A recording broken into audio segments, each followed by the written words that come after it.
মায়েরা, রামনবমীর দিনে কিছু মনে করবেন না, রামনবমীর দিনে রামচন্দ্রের জন্ম হয়েছিল দুপুর 12টার সময়। সবাই শুনবেন, টাইমটা হচ্ছে 11:45 থেকে 12:15 মধ্যে। এই জন্য রামনবমী যারা পালন করবেন প্রত্যেকের কাছে নিবেদন রইল, যেদিন রামনবমী পালন করবেন সেদিন কিন্তু আপনারা একাদশী যেমন পালন করেন, বিশেষ করে বেলা 12টা পর্যন্ত নির্জলা থাকলে মায়েদের খুব ভালো, রামের আশীর্বাদ আপনারা পাবেন। কেন বলুন তো? নির্জলা থাকতে হয় বেলা 12টা পর্যন্ত। যদি না পারেন ফল জল খাবেন, যদি পারেন সারাদিন একাদশীর মতো পালন করবেন, আর যদি তাও না পারেন তাহলে আপনাদের বলবো সেদিন আপনারা নিরামিষ আহার করুন, তবু রামনবমী পালন আপনারা করুন। আচ্ছা মায়েরা, রামনবমী যখন শুরু হবে আপনাদেরকে বলি, রামনবমী নামটা কেন হলো?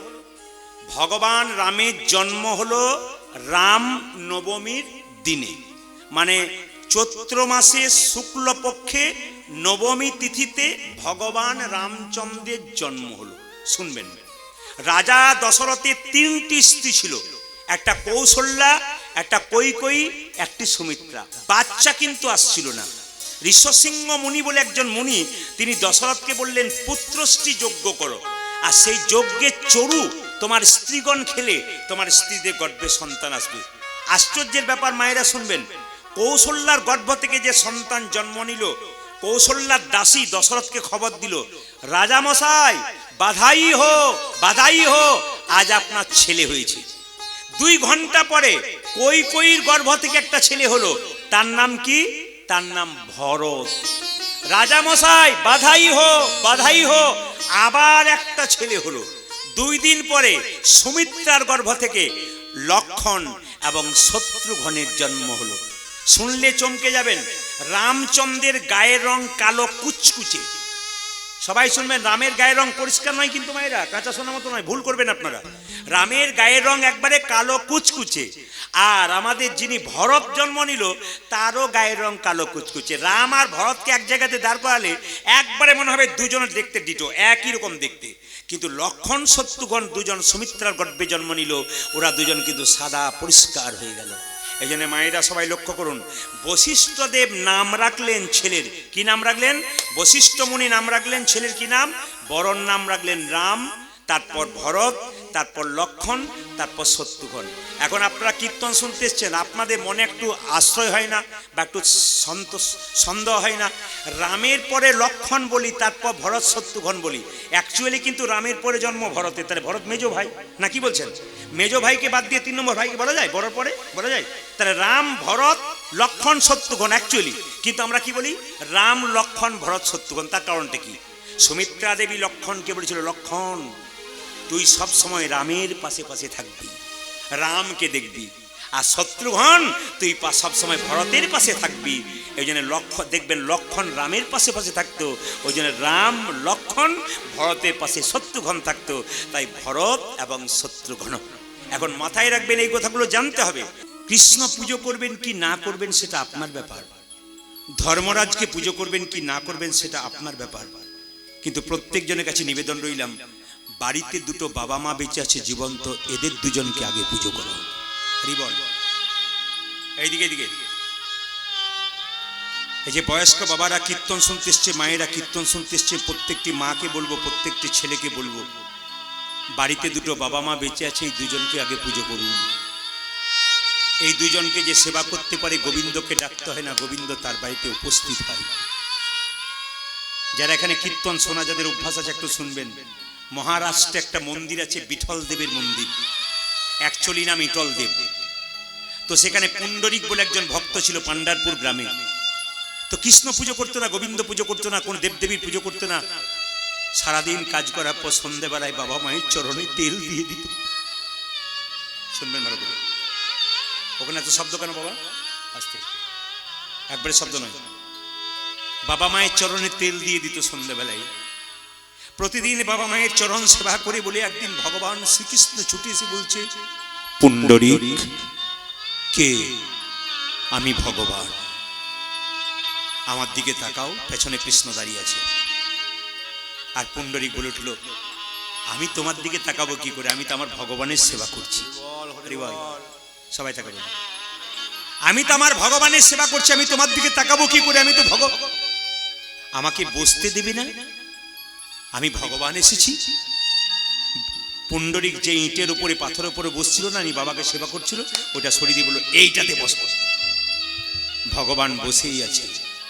পুণ্ডরিক, বাবা মায়ের সেবা করছো, আমি যে দাঁড়িয়ে আছি আমার সেবা করবে না? পুণ্ডরিক বলল, আমার দুটো ভগবানের পুজো করছি, এদের পর যদি সময় থাকে তবে তোমার পুজো করবো, নইলে পুজো করবো না। ভগবান বললেন, পুণ্ডরিক, এই জগতে যে বাবা মায়ের সেবা করতে পারে তাকে আমার সেবার দরকার হয় না। আমি শাস্ত্রে সব জায়গায় বলেছি, প্রথম গুরু পিতা মাতা যার থেকে জন্ম পেলি সে যদি কেঁদে বেড়ায়, সে যদি খেতে না পায়, আর তুই যতই কৃষ্ণ বলে কাঁদ, তোর কোনো লাভ হবে না। মায়ের মতো আপন কেউ হয় না, বাবার মতো আপন কেউ হয়। শুনবেন ভালো করে, একটা মায়ের পেটে একটা বাচ্চা 10 মাস 10 দিন জায়গা হয়, সেই ছেড়ে বড় হয়ে কলকাতায় ফ্ল্যাট কেনে, আত্মীয় স্বজন সবার জায়গা হয়, কিন্তু মা বাবার জায়গা হয় না। কীর্তন শুনে কোনো লাভ হবে না যদি আসলে দেবী দেবীকে পুজো না করতে পারো। এদিকে মায়ের মতো আপন কেউ হয় না, বাবার মতো আপন কেউ হয় না। একটা বড় গাছ সে ফল দিতে পারে না কিন্তু ছায়া দেয়, বৃদ্ধ বাবা রোজগার দিতে পারে না কিন্তু ছেলেকে আশীর্বাদ এবং জ্ঞান দেয়।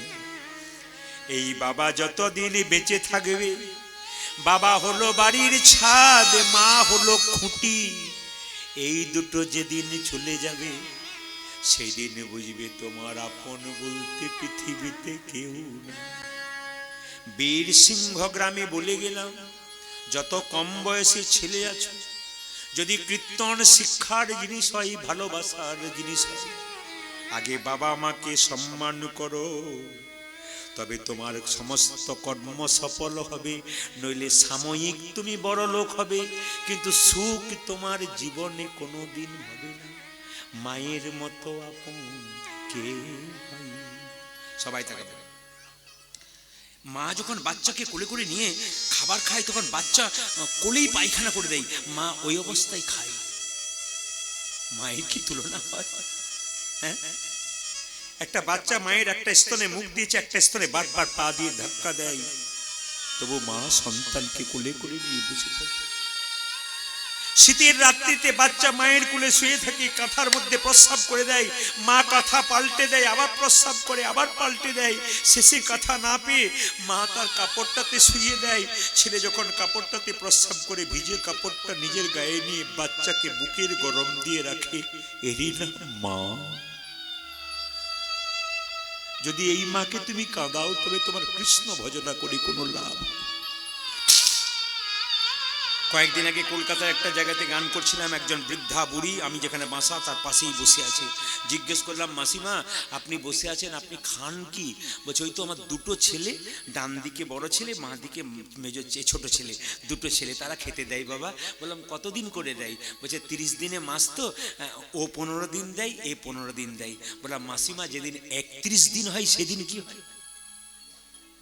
যেদিন 31 দিন হয় সেদিন কি হয়? বলছে, যেদিন 31 দিন হয় সেদিন ওরা সবাই খায়, আমি হিসাবে পড়ি না। বলে, আমি সেদিন উপবাসী হয়েছে। কীর্তন শুনে কি লাভ আছে যদি মানুষ হতে না পারবে? কীর্তন শুনে কি লাভ আছে যদি বিবেক জন্ম না নিল? স্বামী বিবেকানন্দ বলেছেন, a lamp does not burn without oil, so a man can not live without God. সুন্দর কথা বলছে, একটা ল্যাম্প যেমন তেল ছাড়া জ্বলতে পারে না, একজন মানুষ সেরকম ভগবান ছাড়া বাঁচতে পারে না। ওই জন্য প্রত্যেকটি মাকে বলবো, যারা বাবারা কীর্তন শুনতেছেন, প্রদীপ পাল একটা অনুরোধ রইল, বাড়ি বাড়ি ছেলে মেয়েদের কৃষ্ণ ভক্ত করুন। আপনার মেয়ে একটা ছেলের সঙ্গে রাস্তা দিয়ে ঘুরে বেড়াচ্ছে, আপনার আত্মীয় হচ্ছে, আপনি বন্ধ করুন, নইলে পরে ঠকবেন, গন্ডগোল কিন্তু হবে, পাক্কা জেনে রাখুন। যদি মনে করেন যে আমার মেয়ে অ্যাডাল্ট হয়েছে, আপনি ভুল করছেন, আপনি ঠকছেন। কিন্তু ছেলে মেয়েকে কৃষ্ণ ভক্ত করুন।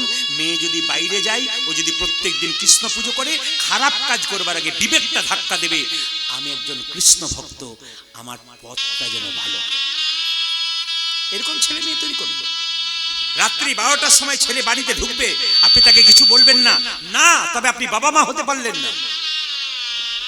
আপনার সবার কাছে একটা নিবেদন রইল, এবছর দুর্গাপুজোর সময় আমি এক জায়গায় দুর্গাপুজো দেখতে গেলাম, চমকে যাবেন। 18-20 বছরের মেয়েরা, ছেলেরা সিগারেট খাচ্ছে, মদ খাচ্ছে, একে ওকে জড়িয়ে ধরছে অন্ধকারে প্যান্ডেলের আড়ালে। আমি তখন মনে মনে ভাবলাম, নির্লজ্জ বাবাগুলো, নির্লজ্জ মাগুলো রাত্রিবেলায় মেয়ে ছেলেগুলোকে ছেড়ে দিয়েছে, আর ওরা অন্যায় করে বেড়াচ্ছে। শেষে বলবে, হাই হাই আমার মেয়ে কোথায় চলে গেল। কেন দুঃখ করবেন? আপনি তো আপনার ছেলে মেয়েকে রাস্তা দিয়ে বের করে দিয়েছেন, আপনি ঠকবেন আপনার কর্মের জন্য। ছেলে মেয়েকে স্কুলে নিয়ে যাবেন, আর ছেলে মেয়েকে আপনি ভালো পুজোতে নিয়ে যাবেন, সব নিজের আঙুল ধরে নিয়ে যাবেন, নিজের আঙুল ধরে নিয়ে আসবেন, সমাজকে সুন্দর করুন। মেয়ে কিডন্যাপ হবে, আপনি পুলিশকে দায়ী দেবেন, প্রশাসনকে দায়ী দেবেন, সরকারকে দায়ী দেবেন। কেন দেবেন? আপনার মেয়ে যখন বাড়ি ফিরবে, মেয়ের গালে চট্টা মারবেন, কোথায় ছিলি? মেয়েকে চট্টা মারবার আগে নিজের গালে চট্টা মারুন। আপনি নিজে মেয়েটাকে ওরকম তৈরি করেছেন বলে আপনার মেয়ে ওইরকম হয়ে গেছে। তাই কীর্তন যদি সমাজ পরিবর্তন হয়, কীর্তন যদি শিক্ষা জিনিস হয়, আমি বেশি কিছু বললাম না, যে সংক্ষেপে বলে গেলাম। প্রভু যদি আবার কোনোদিন কৃপা করে, আমি আপনাদের সামনে অনেক কথাই বলবো। শুধু একটা কথা বলে যাব, মাকে যেন কেউ অপমান না করে। চাণক্য পণ্ডিতের কথা আপনারা শুনেছেন। চাণক্য পণ্ডিত কেন এত বড় পণ্ডিত হলো শুনে নিন। চাণক্য পণ্ডিতের ছবির দিকে দেখবেন, তার সামনের দাঁত দুটো ভাঙা। কেন ভাঙা? নিজে ভেঙে নিয়েছে সামনের দাঁত দুটো। চাণক্য পণ্ডিত যখন ছোট ছিল না, তখন জ্যোতিষ এসে তার মাকে বলেছিল, জানো মা, তোমার ছেলে রাজা হবে। বলে, কি করে বুঝলে? তোমার ছেলের লক্ষণ খুব ভালো। কি লক্ষণ? তোমার ছেলের সামনের দাঁত দুটো বড় বড় হয়েছে, তো আমার মনে হচ্ছে তোমার ছেলে রাজা হবে। আমি জ্যোতিষ শাস্ত্র দেখে বুঝি বললাম। সঙ্গে সঙ্গে জ্যোতিষ যে নেই কথা বলেছে, মা জ্যোতিষ চাণক্যকে কোলে নিয়ে বললো, চাণক্য তোর 5 বছর বয়স, বাবা তুই রাজা হবি রে। কি করে বুঝলে মা? আমার দাঁত দুটো, তোর দাঁত দুটো সামনের দুধের বড়, তো জ্যোতিষ বলেছে তুই রাজা হবি। সঙ্গে সঙ্গে বললো, আমি রাজা হলে কি হবে? মা বলছে, ছেলে যদি রাজা হয় না, ভবিষ্যতে মাকে ভুলে যায়। তুই আমায় ভুলে যাবি না তো রাজা হবার পর? ছোট্ট চাণক্য কি করলো দেখুন, মা আমার দাঁত দুটো বড়, আমি রাজা হব? হ্যাঁ রে, রাজা হলে মাকে ভুলে যাই, বাবাকে ভুলে যাই। ভুলে যাবি না তো? মা আমাকে কোল থেকে নামিয়ে দাও। যে না মা কোল থেকে নামিয়ে দিয়েছে, ছোট্ট একটা পাথর এনে চাণক্য কি করেছে, সঙ্গে সঙ্গে নিজের দাঁত দুটো ধাক্কা মেরেছে, আর গড়গড় করে রক্ত বেরোচ্ছে, দাঁত দুটো ভেঙে দিয়েছে। মা বলে, তুই কি করলি? তুই দাঁত দুটো ভেঙে দিলি? চাণক্য বলল, মা জ্যোতিষ বলেছে দাঁত দুটো বড়, আমি রাজা হব। রাজা হলে তোমায় ভুলে যাব। দাঁত দুটো ভেঙে দিলাম, আমি আর রাজা হব না, আমি আর জীবনে তোমাকে কোনোদিন ভুলেও যাব। পৃথিবীতে বড় হতে গেলে মা বাবার আশীর্বাদ যদি না থাকে, পৃথিবীতে কেউ কোনোদিন বড় হতে পারে না। দাঁড়িয়ে বলে গেলাম, লিখে নেবেন, মা বাবার প্রতি যে পুরুষের, যে মহিলার ভক্তি আছে, জানবেন তার সংসার দিনের পর দিন আরো ফুলে ফেপে উঠবে। আর যার বাড়িতে মা বাবার বৃদ্ধার প্রতি হিংসা আছে, বৃদ্ধাকে খেতে দেয় না, ও মেয়ে তো লক্ষ্মী নয়, ও তো রাক্ষসী, ওদেরকে আগে সম্মান দিন, দেখবেন সংসার সুন্দর হবে। ওরা তো বাচ্চা ছেলের মতো, ওরা দুটো চিৎকার করবে, আপনি কিচ্ছু বলবেন না। সবাই লক্ষ্য কর মায়েরা, মায়ের মতো আপন কেউ হয় না। তুমি যে মা সব থেকে আপন, পণ্ডিত বলেছে মা তুমি যে মা সবে থেকে আপন। মা তুমি যে মা সবে থেকে আপন। মা তুমি যে মা সবে থেকে আপন। মা তুমি যে মা সবে থেকে আপন। তুমি আকাশ, তুমি বাতাস, তুমি তুমি বাতাস, তুমি আকাশ, তুমি বাতাস, তুমি আকাশ, তুমি বাতাস, তুমি যে ভুবন, তুমি যে মা সব থেকে আপন। মা তুমি যে মা সবে থেকে আপন। তুমি যে মা সবে থেকে আপন। আমাকে জন্ম দিলে মা কত না ব্যথাই, 10 মাস 10 দিন গর্ভেতে লুকাই। আমাকে জন্মদিনের কত না ব্যথা, 10 সসীম শিবাসিতি গর্ভিতে লোকায় তোমারই কোলে শুয়ে কত না আদর খেয়ে ওই মা তোমারই কোলে শুয়ে কত না আদর খেয়ে করলে মাগো আমারই যতন মা তুমি যে মা সব থেকে আপন তুমি যে মা সব থেকে আপন তুমি তুমি যে মা সব থেকে আপন তুমি যে মা সব থেকে দর্শন করুন। কিন্তু শুনে নিন, যে এখানে বসে আছেন একবারে মন দিয়ে শুনবেন।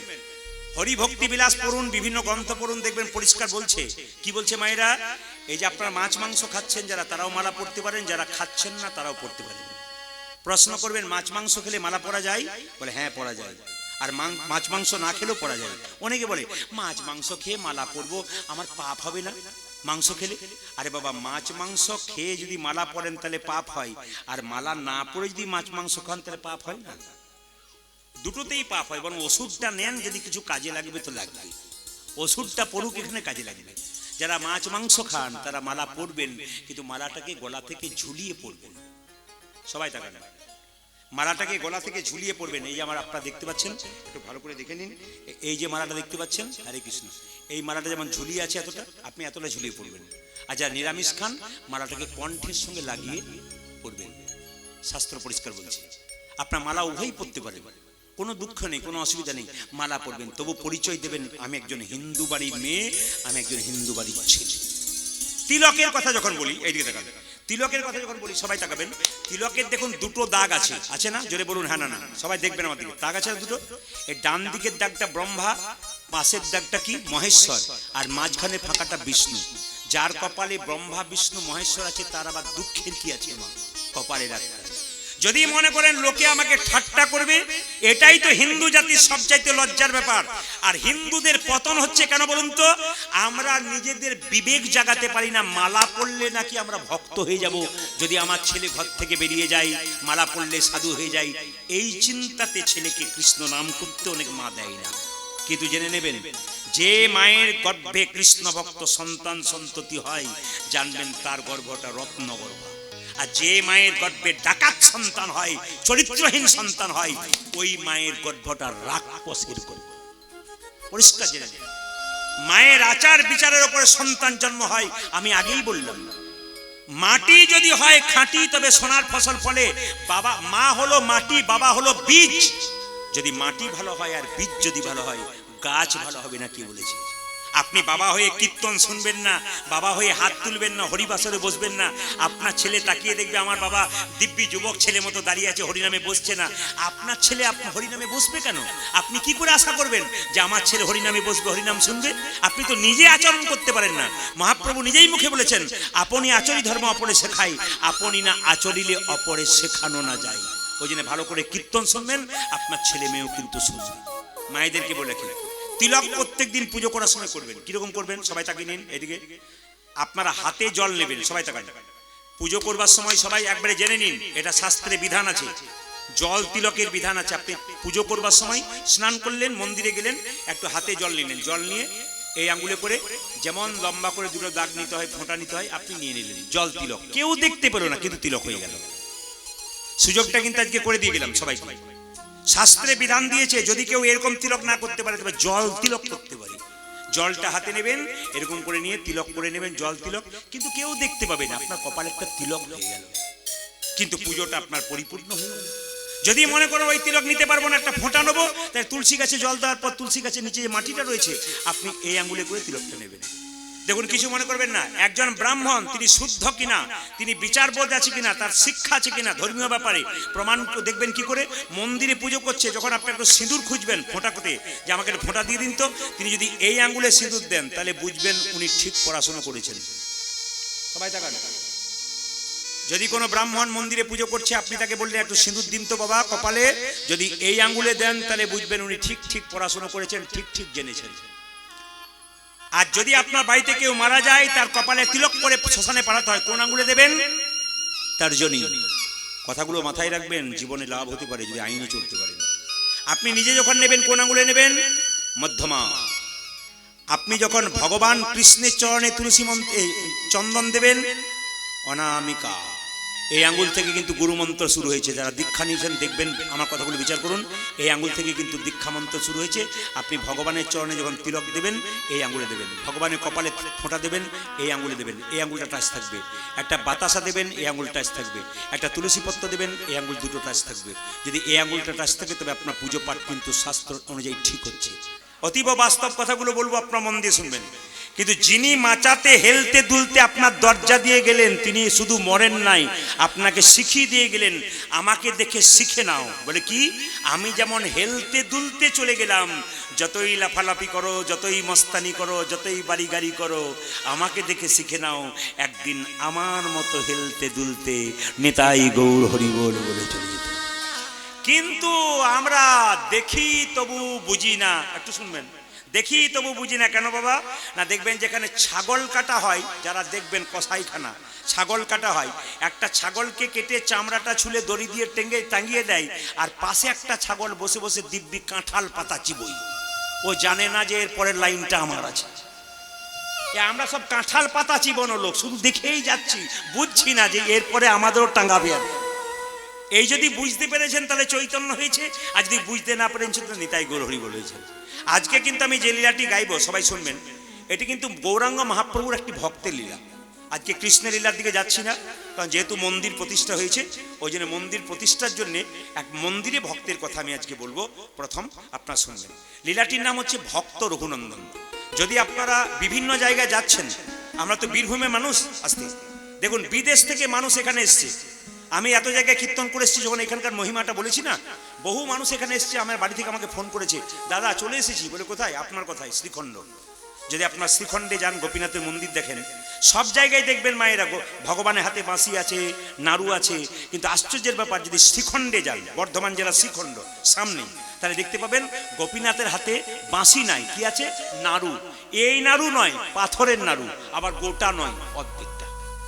এক আশ্চর্য মহিমা আমাদের বর্ধমান জেলার শ্রীখণ্ডে আছে।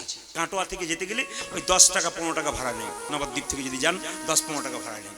যদি যেতে পারেন তাহলে দেখবেন মহাপ্রভুর ওখানে গোপীনাথের মন্দিরে একবারে অর্ধেকটা পাথরের নাড়ু এখনো বর্তমানে, একবার ভগবান হাতে করে অর্ধেকটা পাথরের নাড়ু আছে। কেন নিলেন?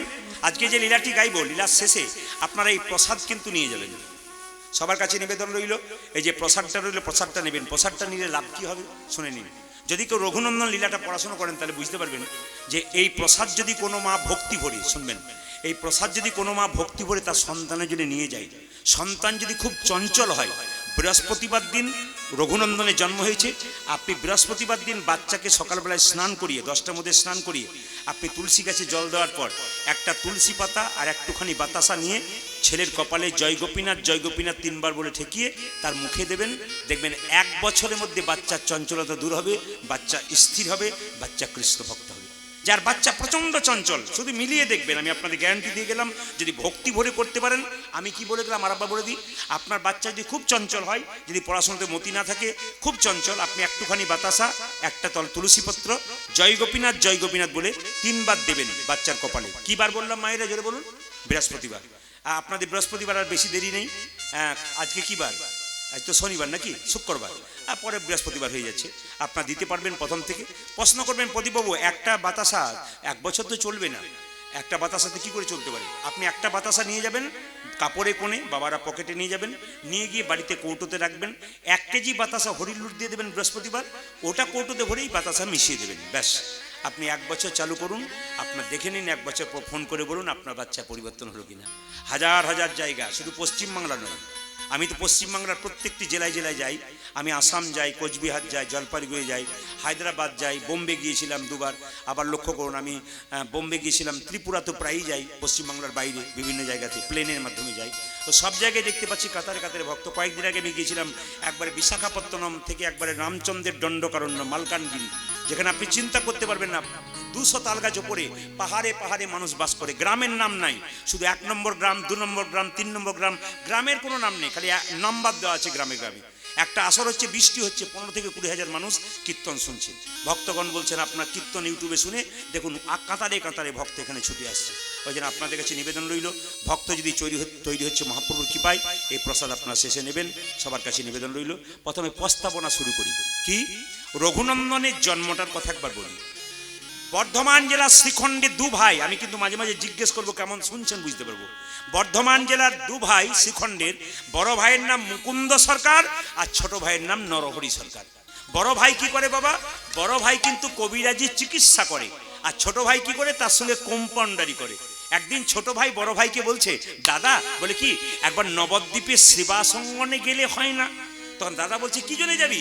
আরে বাবা মহাপ্রভুর আশীর্বাদ পাওয়ার জন্য যাইব, কত জন ছুটে যাচ্ছে, আমাদের একবার গেলে হয় না? তখন বড় ভাই ছোট ভাইকে বলছে, এখনকার দিনে দেখবেন টোটো অটো গাড়ি কত কিছু আছে যাবার জন্য, তখন তো সব ছিল না, পায়ে হেঁটেই যেতে হতো। বড় ভাই বলছে তোর মাথা খারাপ হয়ে গেছে, পায়ে হেঁটে তুই শ্রীখণ্ডে যাবি নবদ্বীপ থেকে? পা ফুলে যাবে, আসতে পারবি না। ছোট ভাই বলছে, দাদা সাধুগুরু বৈষ্ণবের মুখে শুনেছি কেউ যদি রাস্তা দিয়ে হরিনাম গাইতে গাইতে চলে যায় তবে তার রাস্তা অনেক খাটো হয়ে যায়। বড় ভাই আর কিছু বলতে পারলো না, ছোট ভাইকে নিয়ে চললো কোথায়? শ্রীখণ্ড থেকে একবারে নাচতে নাচতে গাইতে গাইতে চললো নবদ্বীপ সেবাসঙ্গন। সবাই তাকান কিভাবে যাচ্ছে, কৃষ্ণ কেশব কৃষ্ণ কেশব কৃষ্ণ কেশব তাই নাম, রাম রাঘব রাম রাঘব রাম রাঘব রক্ষম। হরে কৃষ্ণ কৃষ্ণ কৃষ্ণ হরে হরে, হরে রাম রাম রাম হরে হরে। কৃষ্ণ কেশব কৃষ্ণ কেশব কৃষ্ণ কেশব তাই নাম, রাম রাঘব রাম রাঘব রাম রাঘব রক্ষম। হরে কৃষ্ণ কৃষ্ণ কৃষ্ণ হরে হরে, হরে রাম রাম রাম হরে হরে। ওনারা কীর্তন করতে করতে যাচ্ছেন, আপনার একটু তালি দেবেন। তালি দিলে কি হয় মায়েরা? বলছে ডান হাতটা হচ্ছে কৃষ্ণ, বাঁ হাতটা রাধা। কোন কোন পণ্ডিত বলছেন যত তালি দেবেন রাধা কৃষ্ণের নাম এখানে হবে। আর কি, যদি হাতের মধ্যে যে রেখা থাকে দুর্ভাগ্য রেখা, যদি হরিনামে তালি দেওয়া যায় দুর্ভাগ্য রেখা আস্তে আস্তে সৌভাগ্য হয়ে যায়। আর কি না, আপনার বাড়িতে যদি বড় গাছ থাকে, গাছের নিচে সন্ধ্যাবেলায় 3 বার তালি দেবেন, 1 2 3, দেখবেন গাছে তো পাখি আছে, সব পাখি উড়ে চলে যাবে। তত্ত্ব বলছে দেহের মধ্যে কিছু পাপড়ুই পাখি আছে, কি কাম ক্রোধ লোভ মোহ মদ মাশ্চর্য, যদি হরিনামে তালি দিতে পারেন এর আস্তে আস্তে চলে যাবে, গোবিন্দ চরণে মতি হবে। তাই আস্তে আস্তে তালি দিন, কৃষ্ণ কেশব কৃষ্ণ কেশব কৃষ্ণ কেশব তাই নাম, রাম রাঘব রাম রাঘব রাম রাঘব রক্ষম। হরে কৃষ্ণ কৃষ্ণ কৃষ্ণ কৃষ্ণ হরে হরে, হরে রাম রাম রাম হরে হরে। কৃষ্ণ কেশব কৃষ্ণ কেশব কৃষ্ণ কেশব তাই নাম, রাম রাঘব রাম রাঘব রাম রাঘব রক্ষম। হরে কৃষ্ণ কৃষ্ণ কৃষ্ণ হরে হরে, হরে রাম রাম রাম হরে হরে। কৃষ্ণ কেশব কৃষ্ণ কেশব কৃষ্ণ কেশব তাহি নাম, রাম রাঘব রাম রাঘব রাম রাঘব রক্ষম। হরে কৃষ্ণ কৃষ্ণ কৃষ্ণ হরে হরে, হরে রাম রাম রাম হরে হরে। হরে কৃষ্ণ কৃষ্ণ কৃষ্ণ হরে হরে, হরে রাম রাম রাম হরে হরে। কৃষ্ণ হে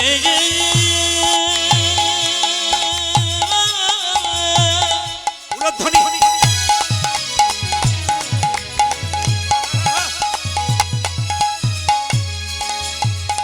কৃষ্ণ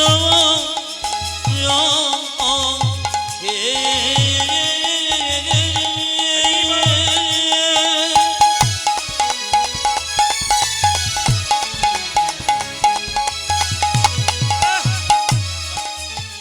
দেখো বাবা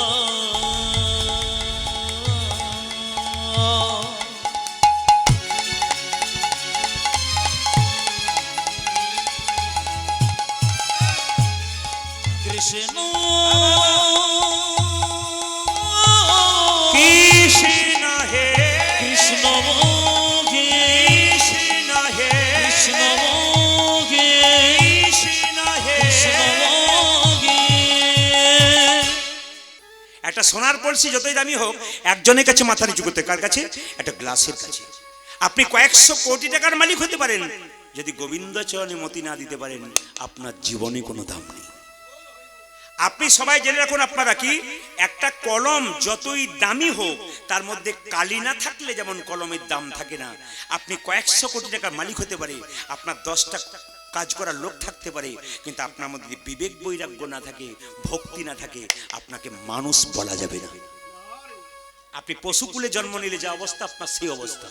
পশু যেমন খেলো, কর্ম করলো, ঘুমালো, আনন্দ করলো, আপনার জীবনটা ওই রকমই হয়ে গেল। এই জন্য যারা কীর্তন ভক্ত নয়, কীর্তন ভালোবাসে না, তাদের মাঝে মাঝে যেতে হবে। কোথায় যেতে হবে বলুন তো?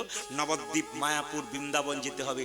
যত যাবেন ওদের ভক্তি দেখলে আপনার ভক্তি আপ্লুত হবে। এই জায়গাতে আসতে হয়, এই জায়গাতে বসতে হয়। আমি সব জায়গাতে একই কথা বলি যে যখন যখন কীর্তন শুনবেন তখন ভক্তের পাশে বসে কীর্তন শুনবেন। কেন বলুন তো? ভক্ত কীর্তন শুনতে শুনতে দেখবেন আপনি হাতটা তুলে দেবে, আর আপনি পাশে বসে থাকলে আপনারও হাতটা ওর পাশে পাশে উঠে যাবে। আর যদি মায়েরা অভক্তের পাশে বসেন, ও হাই তুলবে মাঝে মাঝে, আপনারও হাই উঠবে, কারণ তো অভক্ত। যেমন দেখবেন প্রসাদ যেখানে খাওয়া হয়, প্রসাদ মায়েরা প্রসাদ পাওয়া হয়, ভক্তের পাশে প্রসাদ পাবেন, উনি দেখবেন প্রসাদটা পাওয়ার সময় কপালে ঠিকই জনার্দন জনার্দন বলে প্রণাম করে তারপর খাবে। আর যদি অভক্তের পাশে খান, ও ঘরেও যেমন খায় ওইখানেও তেমন খাবে। পাতা পেয়েছে কিনা নি তাই হরি বল করেছে। আর যারা ভক্ত মানুষ তারা কি করবে? ঠিক প্রসাদটা এরকম করে মুখে কপালে দিয়ে জনার্দন জনার্দন বলে প্রণাম করে তারপর খাবে। কিছু নিয়ম আছে সংসারে, সংসারকে সুখের করতে গেলে সবাই তাকানবে মায়েরা। এই জন্য আচ্ছা দেখবেন, কিছু মনে করবেন না, এই যে সংসারের কথা বললাম, কমিটি অনেককে বলে দাদা কীর্তন শুনতে যাবেন না, আর বলবেন না সংসার করেছি। অনেকে বলেন, দেখবেন অজুহাত। আমাদের হিন্দুদের 3টে হাত আছে, একটা ডান হাত, বাঁ হাত, একটা অজুহাত। দেখবেন কীর্তন শোনার রাতে কীর্তন শুনতে যাবেন না, আর বলবেন না সংসার করেছি। আচ্ছা সত্যি কি সংসার করেছেন? হাত তুলে দোকান তো কে কে সংসার করেছেন? सब ब्रह्मचारी नाकि कोई नहीं संसार किया, सब सन्यास बन गया क्या? हाथ तो उठे। এই জন্য তো শাস্ত্র বলেছে সংসার সুখের হয় পুরুষের গুণে। দেখুন পাওয়ার, দেখুন যে ঘুমোচ্ছিল সে বল না সংসার সুখের হয়। 2-4 জন বাবা মনে মনে ভাবছে এতদিন পরে আপনি আমাদের হয়ে বলেছেন। কেউ বলে না সংসার সুখের হয় পুরুষের গুণে নয় মা, সংসার সুখের হয় রমণীর গুণে। গুণবান স্বামী যদি থাকে তার সঙ্গে, হ্যাঁ গুণবান স্বামী যদি তার সঙ্গে থাকে তাহলে কিন্তু নিতাই গৌর বলছে সে কিন্তু সংসার সুখের। এক হাতে তালি বাজে না, দুজনকে ভালো হতে হবে। এই যে সবাই লক্ষ্য করুন, মুকুন্দ সরকার আর নরহরি সরকার দুজন যখন এরকম দাঁড়িয়ে আছে, ভক্ত যদি কাই মনে কোনো বাঞ্ছা করে, ভগবানের সাধ্য নাই সেই বাঞ্ছা নাহি পুরে। সবাইকে বলে রাখলাম, মন্দিরে গিয়ে একই কথা বারবার প্রত্যেক দিন বলুন। 1 বছর বলার পর মিলিয়ে নেবেন আমার কথাটা, আপনার মনের ইচ্ছা পূর্ণ হয়েছে। তারপরে মন্দিরে গিয়ে বলবেন আমার 4টা বাস হয়ে যাক, 6টা গাড়ি হয়ে যাক, মোটরসাইকেল, এটা বলবেন না। ভক্ত কি চাই? মন্দিরে গিয়ে ভক্তি চাই। ভগবানের কাছে কিছু চাইতে নাই মা, যে চাই সে অল্প পায়, আর যে চাই না এত পায় ভাবতে পারে না। মন্দিরে গিয়ে আমরা ঢুকলেই খালি কি বলি বলুন তো? গাড়ি দাও, বাড়ি দাও, মেয়ের বিয়ে দাও, ছেলের চাকরি দাও। ভগবান হচ্ছে আমাকে বলছিস কেন? আমি তো জানি তোর কি আছে না আছে, আবার বলার কি দরকার আছে? আমি তো অন্তর্যামী, তুই বসলেই তো বুঝে নেবো তোর কি আছে না আছে। এই জন্য ভগবানের কাছে চাইতে নাই। সুদামা চেয়েছিল ভগবানের কাছে, কিচ্ছু চাইনি, এত পেয়েছিল যে ভাবতেই পারেনি। ওই জন্য ভগবানের কাছে চাইবেন না, বসবেন। কেন? ভক্তি দেবেন। ভক্তি যার কৃষ্ণ তার সর্বশাস্ত্রে কয়, ভক্তি না থাকিলে কৃষ্ণ দেখিলে। খালি ভক্তি দিন, কিচ্ছু চাইবেন না। উনি তো জানেন আপনার কি আছে না আছে। মুকুন্দা নরহরি দাঁড়িয়ে আছে, মহাপ্রভু শিবাসকে বলছে শিবাস 2 ভাই আমাকে দেখবার জন্য এসেছে, চলো না গঙ্গার ধার দিয়ে একটু কীর্তন করতে করতে চলে যাই, ওরা 2 ভাই আমাকে দেখুক। সবাই তাকান, মহাপ্রভু ভক্তের ইচ্ছা পূর্ণ করবার জন্য সুরধ্বনি গঙ্গার তীর দিয়ে কীর্তন করতে করতে চলে যাচ্ছে, আর মুকুন্দা নরহরি মহাপ্রভুকে দেখছে কিভাবে? সুরধ্বনি তীরে, সুরধ্বনি তীরে মহাবিলাস সমবয় বালক সঙ্গে। আজি সুরধ্বনি তীরে মহাবিলাস সমবয় বালক সঙ্গে। সুরধ্বনি তীরে তীর মহাবিলাস সমবয় বালক সঙ্গে। সুরধ্বনির তীরে তীর মহাবিলাস সমবয় বালক সঙ্গে। পরে কর তালি ধ্বনিত হরি ধ্বনি, আমার করে করো তালি ধ্বনিত হরি ধ্বনি। পরে কর তালি ধ্বনিত হরি ধ্বনি। আজি করে কর তালি ধ্বনিত হরি ধ্বনি। ভাইরা, 2 ভাই মিলে মহাপ্রভুকে দেখছে। ছোট ভাই বলছে দাদা আমি কি দেখছি জানো? ওই তো আমার গোড়া, ওই দেখি ওই তো আমার গোড়া নাচে, ওই তো আমার গোড়া নাচে। দেখো ওই তো আমার গোড়া নাচে। কি দেখছো দেখছিস? ছোট ভাই বলছে আমি দেখছি। ওই তো আমার গোড়া, ওই তো আমার গোড়া নাচে, ওই তো আমার গোড়া না। দেখো ওই তো আমার গোড়া নাচে, আমি দণ্ড বাহু তুলে, ওই তো আমার গোড়া। ও জারি খেমি দণ্ড বাহু তুলে, ওই তো আমার গোড়া নাচে। আমি দণ্ড বাহু তুলে, ওই তো আমার গোড়া না। আজি হ্যাঁ আমি দণ্ড বাহু তুলে, ওই তো আমার গোড়া নাচে। যারা সামনে ভক্ত বসে আছেন ওনার কথার প্যাঁচগুলো বুঝতে পারবেন। ছোট ভাই বলছে আমি দেখছি গোরা নাচছে, বড় ভাই বলছে না না আমি দেখছি আরেকজন নাচছে। ওই তো গোরাই নাচে, ওই তো গোড়া নাচে। ছোট ভাই বললো আমি দেখছি ওই তো গোরা নাচে, বড় ভাই বলছে না না আমি দেখছি ওই তো গোরাই নাচে, ওই তো গোরাই নাচে। আজি ওই তো গোড়াই নাচে, ওই তো গোরাই নাচে। আমার ওই তো গোড়া নাচে। অন্তরে যার শ্যাম নাচে, বাইরে গোরাই। ও জারি অন্তরে জারি সামনে নাচে, বাজের গোড়া নাচে। অন্তরে যার শ্যাম নাচে, বাইরে গোরাই নাচে। আজি অন্তরে যার শ্যাম নাচে, বাইরে গোড়াই নাচে। সৌরধ্বনি তীরে তীর মহাদিল সয়ে সমবয় বালক সঙ্গে। সর ধরে তেরে তীর মহাবিলাসয়, সমময় বালক সঙ্গে।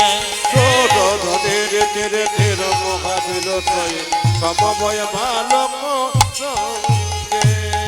আচ্ছা মায়েরা কিছু মনে করবেন না, এইদিকে যখন ভগবানকে ডাকবেন তখন ভগবান আপনাকে মাঝে মাঝে ধাক্কা মেরে দেখবে, ভয় খেয়ে যাবেন না।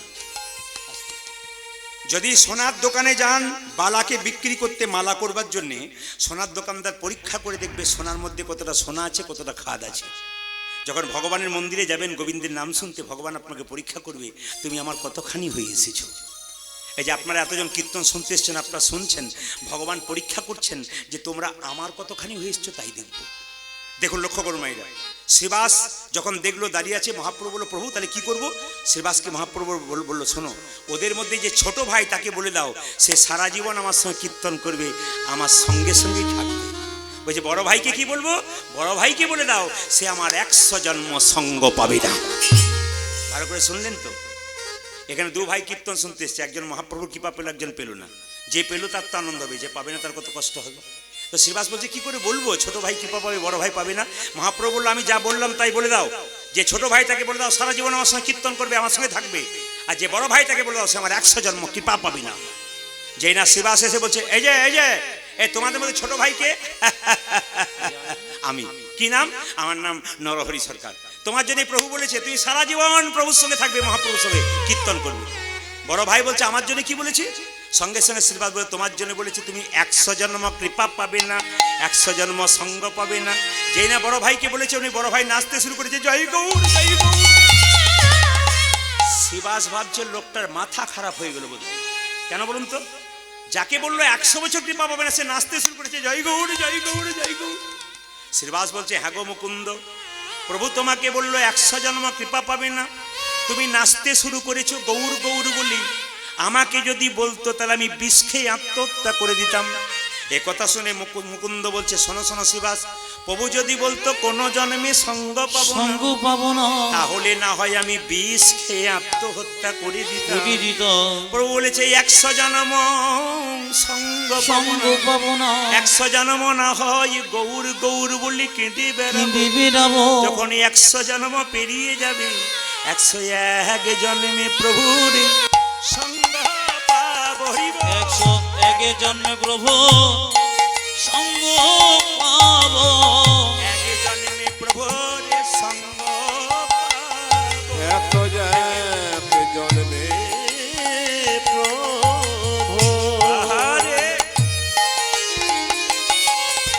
আমি সঙ্গ পাবো। 100 জন্ম কেটে বেড়াবো, 1 জন্মে প্রভু সঙ্গ আমি 100 জন্ম কেঁদে বেড়াবো, 101 জন্মে প্রভু সঙ্গ পাবো।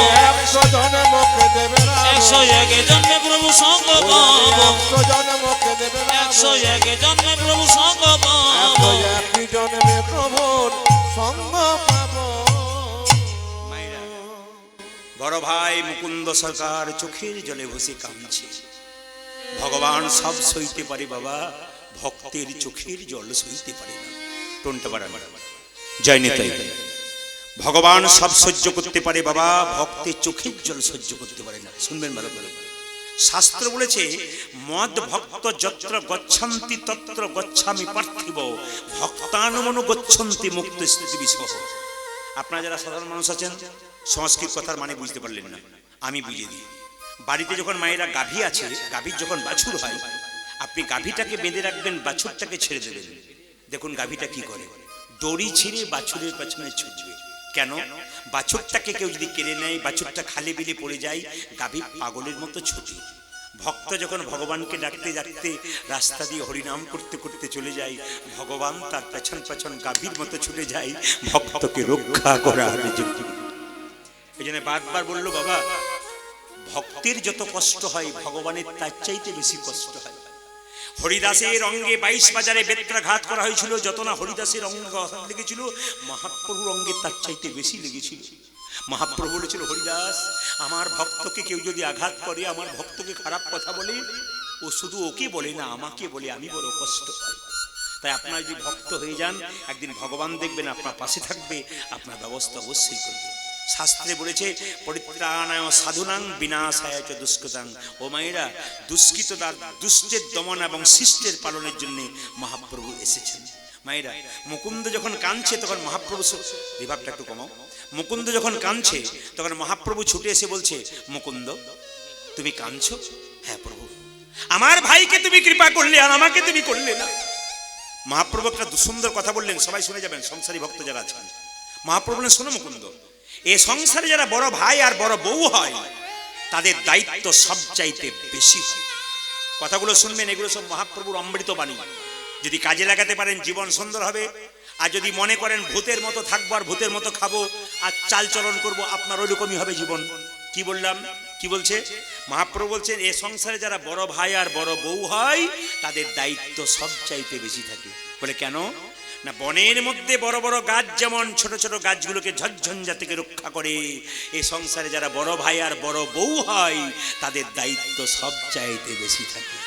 মুকুন্দ, তোমার ছোট ভাইকে আমার সঙ্গে রাখলাম, তোমরা দুজন যদি কীর্তন করতে চলেছো, তোমাদের বাড়ির সব না খেয়ে মরবে, আর কেউ হরিনাম করবে না। তোমার ভাইকে সঙ্গে রাখলাম, তুমি শ্রীখণ্ডে ফিরে যাও, একটা গোপীনাথের মন্দির তৈরি করো। তবে মুকুন্দ, তোমার তো চিকিৎসাতে খুব একটা নাম ডাক ছিল না, তোমার মাথায় হাত দিয়ে আশীর্বাদ করলাম, তুমি বাড়িতে কাল থেকে গিয়ে যাকেই চিকিৎসা করবে তারই রোগ ভালো হয়ে যাবে। আর যে যারা কীর্তন শুনতে এসছেন মায়েরা আর বাবারা, শুনে নেবেন, পরিষ্কার করে শাস্ত্র বলছে, যারা মহাপ্রভুর গুণকীর্তন শ্রবণ করে ভক্তি করে, মহাপ্রভুর আশীর্বাদ তাদের ভেতরে অজান্তে হয়ে থাকে। ভগবানের জন্য কিছু করবেন আর কিছু পাবেন না, এটা আপনি ভাবেন না। ভগবানের জন্য যা করবেন, ভগবান বলেছেন যে যথামাং প্রপদ্যন্তে তাংস্তাতাইব ভজাম্যহম। তার মানে কি, যে আমাকে যেমন ভাবে ভালোবাসে আমি তাকে তেমন ভাবে ভালোবাসি। আজকে কীর্তন শুনতে এসে মহাপ্রভুকে যত ভালোবাসতে পারবেন, মহাপ্রভু তত আপনাকে কৃপা করবে। মুকুন্দ, তুমি কেঁদো না, তোমার মাথায় হাত দিয়ে আশীর্বাদ করলাম, তুমি বাড়িতে গিয়ে যাকেই চিকিৎসা করবে তারই রোগ ভালো হয়ে যাবে। তবে শোনো মুকুন্দ, তোমাকে একটা কথা বলে যাই, বাড়ি ফিরে যাও, একটা গোপীনাথের মন্দির তৈরি করো, জীবের দ্বারে হরিনাম দাও, আর গরিবের চিকিৎসা করো, কোনো পয়সা দেবে না। ফিরে যা, ফিরে যা, ফিরে যা, ফিরে যা, শ্রীখণ্ডে ফিরে যা, ফিরে যা, ফিরে যা, শ্রীখণ্ডে ফিরে যা, ফিরে যা, ফিরে যা, শ্রীখণ্ডে ফিরে যা, ফিরে যাও, ফিরে যাও, শ্রীখণ্ডে ফিরে যাও। তুমি দাঁড়ে দাঁড়ে গিয়া চরণে ধরিয়া, তুমি দাঁড়ে দাঁড়ে গিয়া চরণে ধরিয়া, দাঁড়ে দাঁড়ে গিয়া চরণে ধরিয়া, তুমি দাঁড়িয়ে দাঁড়িয়ে গিয়া চরণে ধরিয়া, হরির নাম বিলাও। দাঁড়ে দাঁড়ে গিয়া চরণে ধরিয়া, হরে রাম বীরা, ফিরে যা, ফিরে যা, শ্রীখণ্ডে ফিরে যা, আজ ফিরে যা শিখনে ফিরে যা মহাপ্রভুর আজ্ঞা পাইয়া মুকুন্দ চলিলা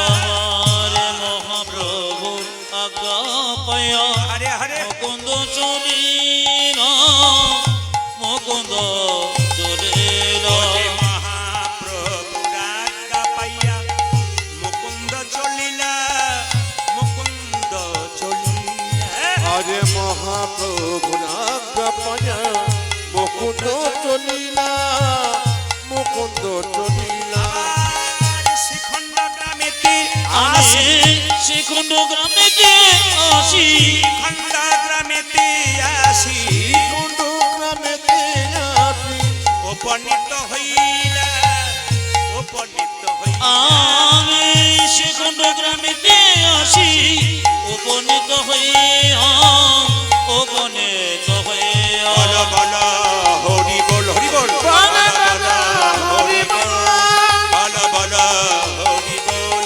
বল বলো বলো হরি বল। মুকুন্দ সরকার বাড়ি ফিরে এলো, গোপীনাথের পুজো করছে আর গরিবের চিকিৎসা করছে। সেই সময় মালদা জেলা একজন মুসলমান, তার নাম নবাব হোসেন শাহ, তার পেটে প্রচন্ড যন্ত্রণা। একজন বলল, নবাব তোমার পেটের যন্ত্রণা ভালো হবে, এক জায়গাতে ঠিকানা দেবো। বলে কি? যদি তুমি শ্রীখণ্ডে গোপীনাথের মন্দিরে মুকুন্দ সরকারের কাছে যেতে পারো, তোমার পেটের যন্ত্রণা ভালো হবে। এত বড় মুসলমান নবাব, তিনি বললেন আমি যাব কি করে? বলছে তার একটা হিসাব আছে, সে কিন্তু গরিবের চিকিৎসা করে, বড় লোকের করে না। বলছে আমি তো নবাব হোসেন শাহ, আমার চিকিৎসা করবে না? বলছে না, তুমি যদি ফকির সেজে যেতে পারো তোমার চিকিৎসা হতে পারে। ও মাইরা, মালদা জেলার গৌড়ে এত বড় বাংলার নবাব মুসলমান হোসেন শাহ ফকির সেজে এলো মুকুন্দ সরকারের কাছে চিকিৎসা করানোর জন্য। মায়েরা সবাই লক্ষ্য করবেন, মুকুন্দ সরকার যখন পুজো করছে তখন প্রচুর লোক লাইন দিয়ে দাঁড়িয়ে আছে। নবাব হোসেন শাহ ফকির সেজে বলল, বাবা আমি বয়স্ক লোক, কেউ চিনতে পারেনি, ফকির সেজে এসছি তো, বাবা আমি বয়স্ক লোক, আমাকে একটু আগে জায়গা করে দাও তো। যেই না আগে দাঁড় করে দিচ্ছে, দেখতে পেল মুকুন্দ সরকার সকালবেলায় গোপীনাথের ভজন করছে। যারা কীর্তন শুনছেন, প্রদীপ পালে তাদের একটা নিবেদন রইল। আজ থেকে 10 বছর আগে আমি চেন্নাই গিয়েছিলাম। আমার শরীরে একটা প্রবলেম ছিল, আমি সারানোর জন্য। আর শব্দ করবেন না, মন দিয়ে।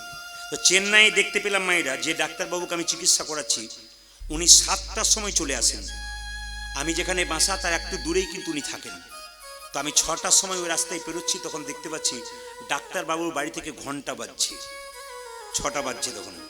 আমিও রেডি হচ্ছি, উনিও আসবেন। কেন? সেদিন ছোট্ট একটা অপারেশন করবেন উনি আমাকে। তো আমি দেখতে পেলাম যে ঘন্টা বাজছে।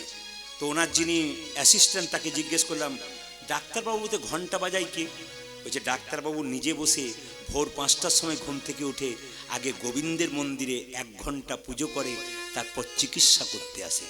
একজন লন্ডন ফেরত, আমেরিকা ফেরত ডাক্তার সকালবেলায় ঘুম থেকে উঠে 1 ঘন্টা গোবিন্দের পুজো করে, তারপর চিকিৎসা করে।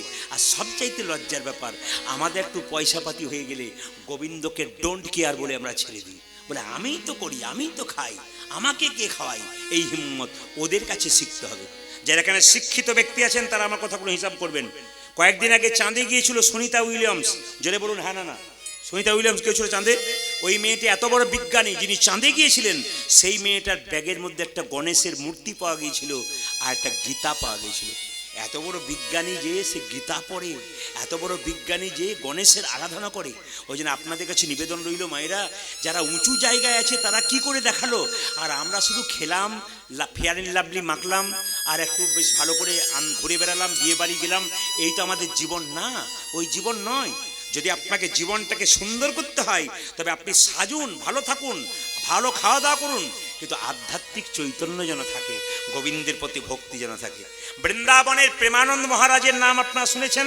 18 বছর ধরে কিডনি দুটো নেই, ডায়ালিসিস চলছে। আশ্চর্যের ব্যাপার, সবাই চমকে যাবেন, বিশ্ববিখ্যাত ক্রিকেটার বিরাট কোহলি আর তার স্ত্রী অনুষ্কা, যার নাকি দেশে দেশে বাড়ি।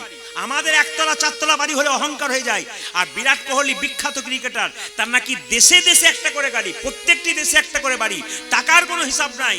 স্বামী স্ত্রীতে প্রেমানন্দ মহারাজের চরণে বসে আছে এবং তার কাছ থেকে তুলসীর মালা গলায় পড়ছে। ওরা চিনতে পারলো এত গাড়ি বাড়ি টাকা পয়সার পর ভগবানকে, আর আমরা চিনতে পারলাম না। এর চাইতে দুঃখের কি হতে পারে?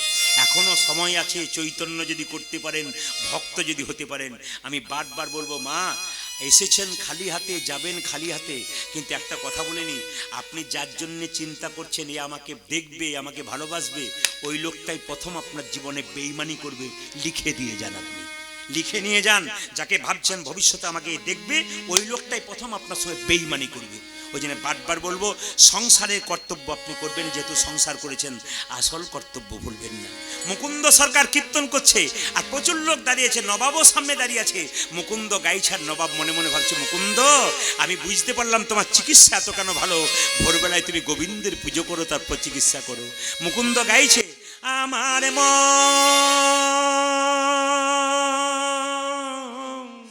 ওই আমার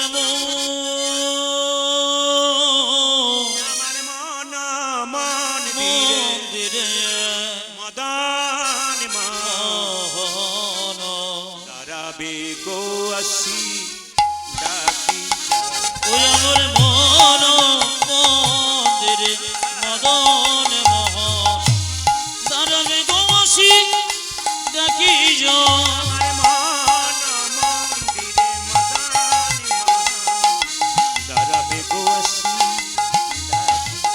ওই আমার মন্দিরে মদন মোহন দাঁড়াবে বয়াতে ডাকিয়া।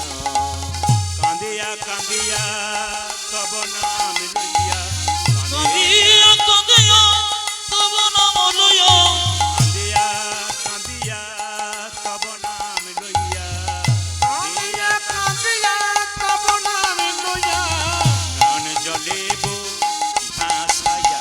আমি কাঁদিয়া কাঁদিয়া তব নাম লইয়া, নয়ন জলে বুক ভাসাইয়া। আমার মন মন্দিরে মদন মোহন দাঁড়াবে গো আসি ডাকিয়া। ওই আমার মন